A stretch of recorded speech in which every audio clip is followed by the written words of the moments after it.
আসসালামু আলাইকুম। আমাদের প্রত্যেকের বাড়িতেই কম বেশি সবারই এই হাই স্পিড বা টেবিল ফ্যানগুলো থাকে।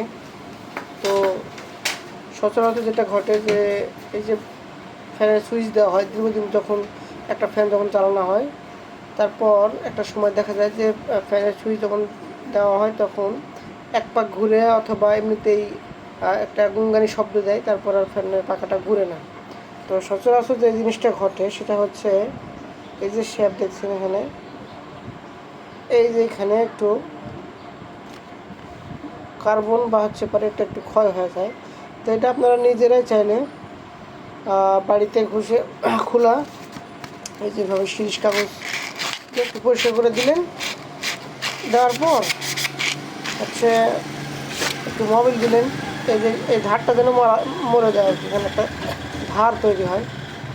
আর যদি ক্যাপাসিটারটা দেখা যাচ্ছে মাপতে হবে মিটার দিয়ে, ক্যাপাসিটার যদি মাপার পর ক্যাপাসিটার মাপ যদি ভালো থাকে তাহলে সেটা পরিবর্তন করতে হবে। এতে করে ফ্যানটা কিন্তু একদম আগের মতন একদম সচল হয়ে যাবে। তো আমরা যেটা করি সচরাচর মেকারের কাছে নিয়ে যাই। তো এখানে মেকারের কাছে গেলে এই শ্যাপ আবার এখানে একটা বুশ থাকে, এই বুশগুলো পরিবর্তন করে দেয়। এতে করে একটা অনেক টাকার একটা অ্যামাউন্ট চলে আসে, 100, 200, 300 টাকা অনেক সময় নিয়ে নেয় অনেকে। তো এটা না করে আমরা বাড়িতে যদি নিজেরাই, যারা একটু কাজ জানি বা বুঝি, একটু কাজ করার অভিজ্ঞতা আছে, তারা যদি আমরা বাড়িতেই এভাবে এটা যদি খুলে একটু সিরিজ দিয়ে ঘষে দিই, এরপরে নতুন মোবিল যদি থাকে আপনার বাড়িতে মোবিল দিলেন অথবা গ্রিজ যদি থাকে।